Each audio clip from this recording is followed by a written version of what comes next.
엄중한 시기에 또 어려운 발걸음 해주신 우리 이성훈 교수님께 다시 한번 감사의 말씀 드립니다.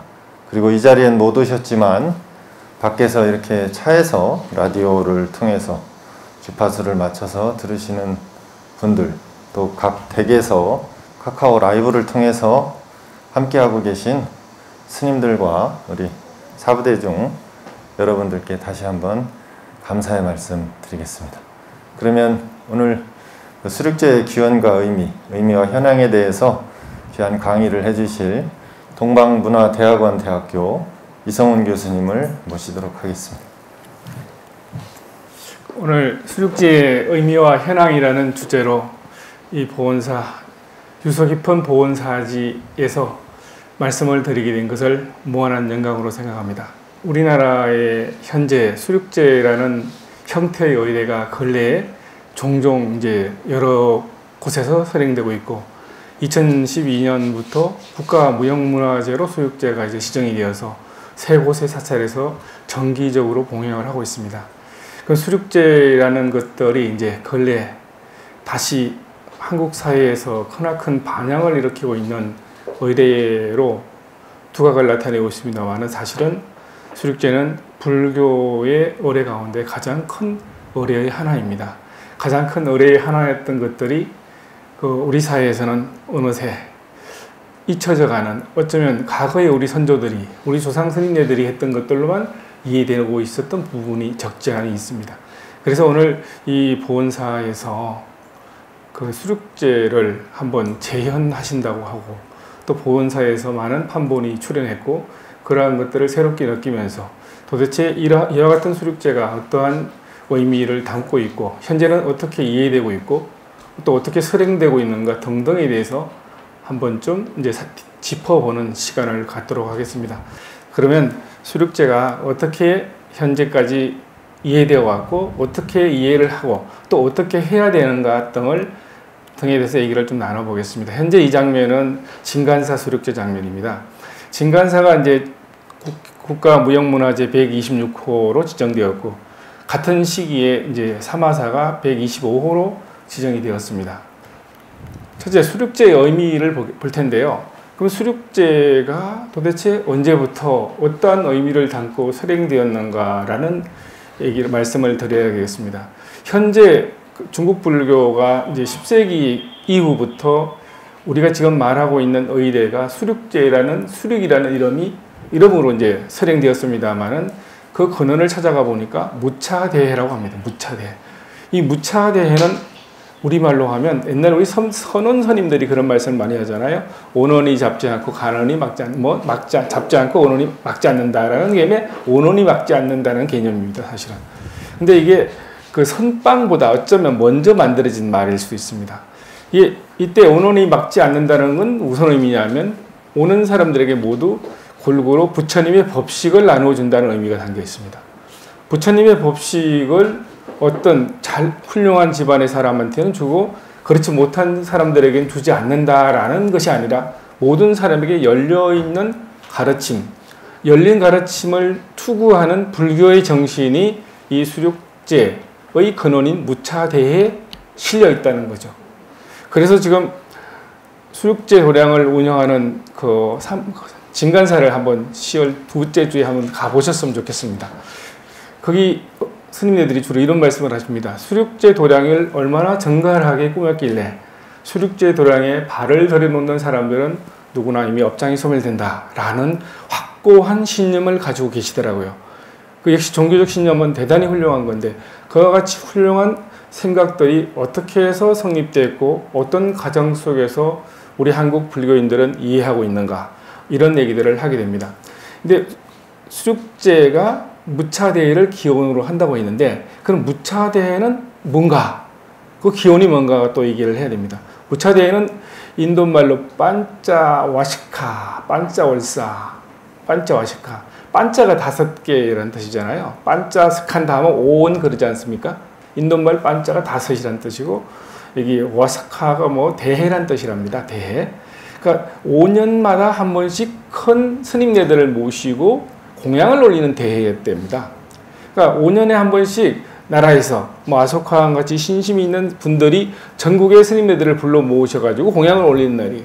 그러니까 고려시대 때 한국 불교에서 굉장히 성행했던 반성 개념입니다. 반성. 스님들께 공양 올리는 개념이다. 근데 그것이 이제 문자 그대로 하면 오년대회인데 이것이 오년제의 핵심적인 정신이 무차에 있었기 때문에 무차대회라고 이름을 붙였던 거죠. 그럼 무차대회가 아닌 건 뭐냐면 반성입니다. 그럼 무차대회는 스님네뿐만 아니고 일반 도속, 속인들까지도 오면 공양을 나누어 줬답니다. 그래서 절에 여간이 했을 때 절에는 밥 먹으러 간다고 한다는 말이 만들어졌답니다. 사실은 대부분 사람들이 절에 올 때 발심을 하고 와야 되지만 어떻게 사람이 그렇게 되겠어요. 그러니까 현재 오늘날 사람들은 주로 사람을 모을 때 뭐 유명한 가수들을 불러 모으지 않습니까? 유명한 사람들이 오면 사람들이 모이는데 예전에는 생존의 문제가 있을 때는 먹는 문제, 먹이는 문제, 먹음의 문제, 먹임과 먹음의 문제가 담겨있는, 사상이 담겨있는 의대였다고 합니다. 그러다 보니까 가장 큰 대회다. 그러다 보니 당연히 일체 대중이 모이는 날이죠. 그러니까 이번에 10월 달에 수륙제가 열린다면 인근에 많은 분들이 오시도록 해야 되겠죠. 오시게 하고 그것을 통해서 부처님의 법식인 제식과 그 진리의 가르침이 공유되어야 되겠죠. 그럴 때 오는 사람은 이제 막지 않으니까 무차가 되는 거죠. 그러면 굉장히 큰 규모의 대회일 수밖에 없죠. 그래서 이제 이것들을 오늘 마지막 부분에는 과연 누가 어떻게 무차대회를 열어야 하는가에 대한 고민을 아마 고민의 결론이 날지 모르겠습니다. 근데 실제로는 5년이라는 정기성, 5년에 한 번씩이라는 말이 있었지만 그렇지 않고 매년 또는 반년, 5달마다 한 번씩 했다는 기록이 있습니다. 돈이 많이 드니까, 국가 재정이 많이 들어가니까 당연히 자주 할 수는 없었던 것 뿐인데 불심이 뛰어난 분들이 계시면 당연히 종종 이 무차대회가 수륙제가 열릴 수밖에 없었다. 그래서 무차대회는 대보시회라는 뜻으로 대시회란 말을 했답니다. 대시회, 크게 베푸는 모임의 날이다 라는 얘기를 가장 근원적인 수륙제의 의미라고 할 수 있지 않을까라고 생각을 합니다. 근데 이러한 것들이 그럼 구체적으로 어떻게 설행되어 있는가? 이제 대당서역기라고 하면 현장 법사가 627년경부터 643년경에 약 16년, 15년 정도를 인도를 다녀가셔가지고 인도 여러 지역을 순례하시고 또 경전을 갖고 오셨지 않습니까? 그분이 쓴 인도 여행기가 대당 서역기죠. 이름도 재미있잖아요. 현장 서역기 해야 되는데 대당 서역기라고 그랬어요. 대당이란 말을 붙여놓고 당신이 그 여행기를 이렇게 붙인다는 것부터가 이것이 사사로이 개인의 어떤 경험이 아니라 중국이라는 어마무시한 그런 배경 속에서 세계사를 유력한다는 뜻이죠. 우리 두지스님께서 이걸 여는 게 그냥 수륙제 한번 하려고 연다라고 생각하면 굉장히 낮은 차원이겠죠. 그게 아니라고 저는 생각을 해요. 이 수륙제를 통해서 불교의 본질을 회복하기 위한 하나의 몸짓이라고 저는 생각을 합니다. 그럴 때 대당서역기에 나온 마나마국조라에 나오는 말입니다. 이게 시라 아지따라고 하면 시라가 개잖아요. 개. 아지따라는 말이 태양이라는 뜻입니다. 그래서 게일이라는 왕이 수륙제를 열었는데 사생을 사랑으로 기르고 삼보를 공유하고 숭배하였다. 그러면서 태어나서 세상을 떠나기까지 얼굴에 분노하는 기색을 띈 적이 없고 한 번도 살성을 저지른 적이 없었다. 코끼리란 말이 물을 마실 때도 물을 거른 뒤에 마시게 있다. 이게 물을 거른다는 게 옛날 스님들이 비구 25물, 18물 때 녹수낭이라는 게 갖고 다니셨잖아요. 물을 그냥 마시면 혹시라도 물들이 죽을지 모르니까 물을 걸러가지고 녹수낭에서 걸른 물을 드셨던 것 같습니다. 그러니까 자비의 실천 측면이 잘 드러나고 있는데 이 시라아지따 왕도 그렇게 실천을 했답니다. 물에 사는 생명체가 다칠까 우려했기 때문에 그랬다는 거죠. 이런 이 스님이 제50년 동안 야수들과 친해지고 온 나라 인민들이 좋아했겠죠. 살생을 안 하니까. 그런데 이분이 칠불세존의 상을 만들어 모셨다고 하죠. 현재 한국 불교가 조석으로 칠정내예경을 하지 않습니까? 사실은 저는 칠정내예경이 과거 칠불예경이어야 된다고 생각하는 사람입니다. 어쨌든 이런 분이 이제 해마다 무차대회를 열었다는 거예요. 5년에 한 번씩 열어야 되는데 해마다 열었대요. 신심이 있으시니까 5년을 못 기다리는 거예요. 그 스님들께 공양 올리고 싶으신 그 마음이 간절해가지고 5년을 못 기다리고 매년 열었다는 거예요. 잘 생각을 해봐야 됩니다. 사방의 성도들을 모았다는 거예요. 사방의 성도들. 여기 보건지역 스님들만 부르면 안 되는 거죠. 저 인근에 사방 백리 안에 계신 스님들, 전국 스님들, 이런 식으로 제의 규모에 따라서 무차대의 규모가 결정되었다고 보여집니다. 4가지 물건으로 공양을 올렸다. 오늘날 우리도 이렇게 많이 하지요. 또는 삼위와 도구 또는 칠보의 진귀한 보석도로 공양을 올렸다.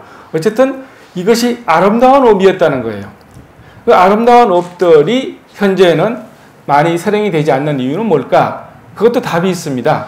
현재 우리가 하고 있는 조석 초하루보름이니 건공, 불공 의식이 사실상 수육제의 의미를 담고 있습니다. 왜 그런지는 또 이따가 말씀을 드릴 겁니다. 근데 두 번째 이제 대당서기 말고 그다음에 오천축 국전에 나오는 얘기죠. 왕 오천축 국전이죠. 이건 우리나라 해초 스님이 쓰신 책이죠. 해초 스님이 썼지만 우리나라에 있지 못하고 발견되기 굉장히 늦었죠. 이때 이제 건타라국의 왕이 삼보를 당연히 공경했겠죠. 그리고 왕과 왕비, 왕자, 수령들은 각각 절을 지어 삼보를 공양하였습니다. 요 첫 구절의 말씀이 한국 불교의 수많은 사찰들이 사실은 왕과 왕실 사람들에 의해서 건립이 됩니다. 근원적으로 원당 개념과 그 다음에 이제 진산 개념이 있습니다. 스님들이 주지스님 입조식 할 때 진산이라고 할 때는 나아갈 지자습니다. 근데 이때 진산은 세건변에 무거울 주자, 참진자를 써가지고 그곳에 탁 이렇게 절을 지어서 세상을 평화롭게 하려고 진을 친다는 거죠. 그렇게 해서 세상을 통치하고 또 중생들을 제도하는 모습으로 사찰이 건립되었다는 걸 알 수가 있습니다. 그러니까 불교가 굉장히 사회의 세속적 권력과는 무관할 정도로 초연하게 우리는 출세관을 지향하죠. 출세관을 지향하지만 출세관을 지향하는 불교가 세간을 떠나서는 존재할 수가 없다는 모습들이 사찰의 건립에서도 고스란히 나타나고 있습니다. 그러니까 이 먼 곳에도 원찰이 만들어지고 우리나라의 명산에는 대찰이 다 있지 않습니까? 대찰이 없으면 명산이 아닌 거예요. 또 이 말씀을 한 바퀴 더 돌리면 어떻게 되냐면 아무리 명산 대찰이라도 큰 스님이 없으면 명산 대찰이 못 되는 거예요. 그러니까 고덕, 높을 고자 큰 덕자, 고덕 스님이 상주하지 않으면 그 대찰은 대찰이 아닌 거예요. 무슨 대찰이? 그건 건물만 큰 거죠. 우리가 덩치 큰 사람이 세상을 지배합니까? 아니지 않습니까? 마음이 큰 사람이 세상을 지배하잖아요. 그러니까 수륙제를 여시는 스님이 큰 스님 있죠. 참 이게 제가 덕기적으로 하는 말이 절대 아니에요. 그 의미가 있어요. 있는데 때로는 그 의미가 잘 이해 안 되는 경우도 있는 것 같아요. 실제는 그래서 이런 얘기들이 문헌에 실리게 됐고 그것이 이 해초 스님이 쓴 왕 오천축 국전에 실려 있다. 이 양은 1년에 2번 했다는 거예요. 조금 전에 뭐라고 5년 대회를 1년에 한 번, 그것도 많은데 이제 그것도 못 기다려 1년도. 1년에 2번 하는 거죠. 그러니까 얼마만큼 불교가 당시에 대중들에게 깊이 있는 그 종교 문화로 자리 잡았는지를 알 수가 있습니다. 또 여기에서 좀 재미있는 게 있습니다. 보시를 하는데 이분이 물건과 아내의 코끼리 말등을 모두 시주한대. 아내를 시주하면 어떻게 되겠어요? 좀 곤란하잖아요. 우리 하암경에 이런 말이 많이 나오지 않습니까? 도업도 보시하고 왕도 처자도. 그러면 왕, 천자를 보시를 하면 실제로 처자를 같이 사는 사람 나잖아요. 다시 내가 그 부인을 찾아와야 되는 돈을 지불해야 되는 거죠. 그래서 양나라 모제가 사신공양을 많이 합니다. 8번에 걸쳐서 사신공양을 하는데 지나쳐가지고 좀 아쉬움이 많이 있습니다만은 어쨌든 왕이 다시 갑을 매기고 사오는 거예요. 보시하는 방법이 있죠. 내가 이번에 보온사에다가 예를 들어 1000만 원을 보시한다 싶을 때 우리 신랑한테는 1000만 원 보시한다고 그랬는데 내가 1000만 원 더 보시하고 싶어요. 이제 보살님, 저는 보살님이란 말을 안 씁니다만 암거사, 여자 거사가 그럼 자기를 절에 공양하면 내가 필요한 사람은 남편일 거 아니에요? 남편이 내 값도 쳐주고 또 모시고 가야 되는 거죠. 얼마나 종교적 순수성이 많이 녹아있어요. 처음에 어릴 때는 하완경 볼 때 스님 이해됐나요? 그런 것들? 잘 이해가 안 됐어요. 어떻게 초자를 건속을 보시를 하냐 했더니 이런 개념이었던 것 같습니다. 그 밖에도 낙타와 말, 검가은, 어복, 가구는 성료로 하여금 팔아서 이익을 나누어 살도록 하였다. 이런 얘기들이 쭉 나오게 됩니다. 그러니까 인도의 사례가 이렇다면 또 이건 경전의 사례에는 어떤 것들이 나오냐면 사나굴다 스님이 번역한 불본행집경에는 6만의 바라문을 위하여 제사를 지는 덕대바라문은 1년마다 무차의 모임을 받도록 했다라는 얘기가 있고요. 또한 건십에도 나는 그때 머물고 있는 곳에서 무차회를 세워 재물과 보배를 다 보시하였다. 음식과 생명을 도와 5도의 중생들을 고루 제도하고 다 만족하게 하였다. 5도라고 하면 천도가 빠집니까? 5도가 됩니다. 지옥하기 중생, 수라, 인간, 천도 하잖아요. 여기 6도 중생이라고 하지 않습니까? 6도 가운데 천상세계는 이런 보시를 우리에게 받을 필요가 없고 제사를 받아야 되니까 그래서 5도 중생이라는 표현을 쓰고 있던 것 같습니다.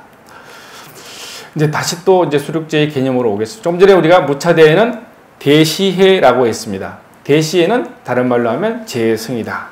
재성이란 말을 오늘날은 잘 이해를 안 하시는 편이에요. 이때 재성은 우리는 밥 먹는 공양간 그러잖아요. 그리고 옛날은 제당이라고 했습니다. 제실 또는 제당이라고 했는데 제당은 식당이에요. 지금은 중국 불교 지금도 제당이라고 합니다. 현재 우리는 제라고 하면 의례라는 의미로 받아들이죠. 의례, 스님들께서는 의례라는 의미인데 의례의 핵심은 그게 스님들 공양한다는 뜻입니다. 반성의 의미가 있다. 왜냐하면 공덕이 가장 큰 게 훌륭한 부처님이나 스님들께 공양을 하는 것이 가장 큰 공덕이라고 생각했습니다. 어쩌면 굉장히 현실적이죠. 보세요. 검은 보화를 주면 우리 스님들이 검은 보화를 사실 못 받잖아요. 초기 불교 이래. 그렇지 않아요? 돈을 못 받아요. 지금도 남방 불교 스님들은 돈 안 받잖아요. 받을 때 받더라도 책갈피 받다든지 다른 사람이 받아주든지 그렇게 하잖아요. 초기 불교 시절에 붓다 당시 부처님 당시부터 있어왔던 계율을 깰 수가 없으니까 돈을 관리할 때 직접 검은자를 만지지 않는 전통을 아직도 지키고 계시거든요. 그런 개념에서 볼 때는 공양물을 올리는 게 최고의 보시였다고 볼 수가 있습니다. 근데 이제 이 무차대회가 조금 전에 왕들이 했잖아요, 주로.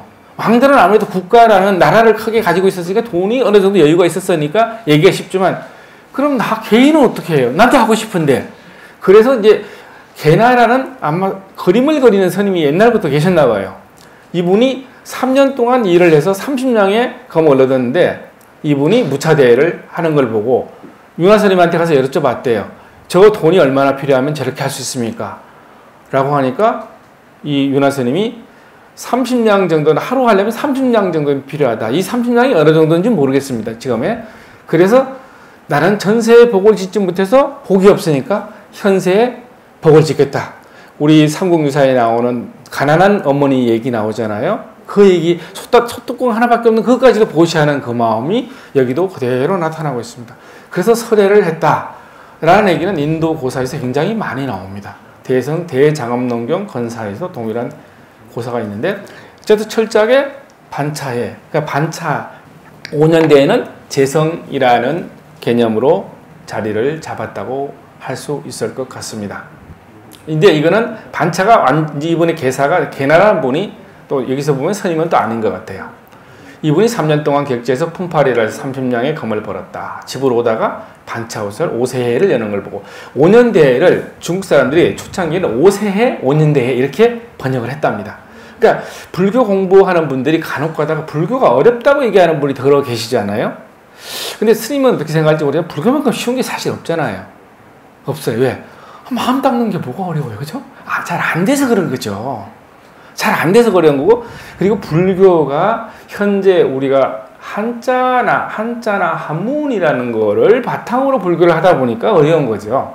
또 한문이 굉장히 다양한 의미를 띠고 있는 언어 아닙니까? 거기다가 여러 가지 의미도 있고, 또 중국 사람들이 거의 1000년에 걸쳐서 인도의 경전을 가지고 와서 한자로 번역하지 않습니까? 1000년에 걸쳐 번역하면서 같은 말도 이 사람은 이렇게 번역하고 저 사람은 저렇게 번역하니까 그걸 다 공부하려니 얼마나 어렵겠습니까? 그래서 많은 분들은 어렵다고 이해하는 경우가 있고, 또 실제로 부처님은 3개 도사하고 훌륭한 건 더 말할 나위가 없지만 우리가 그렇잖아요. 지금도 아주 학식이 높은 대단한 학자들이나 교수들의 이야기가 너무너무 쉽게 잘 들리나요?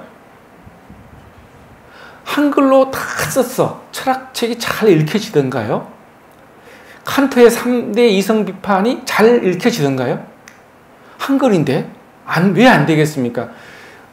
깨달은 사람이 공부가 크면 클수록 뭐가 달라지냐면 언어의 목록이 늘어나는 겁니다. 한 사람이 구사할 수 있는 언어가 보통 사람은 200~300단어면 평생을 살아가는데 지장이 없대요.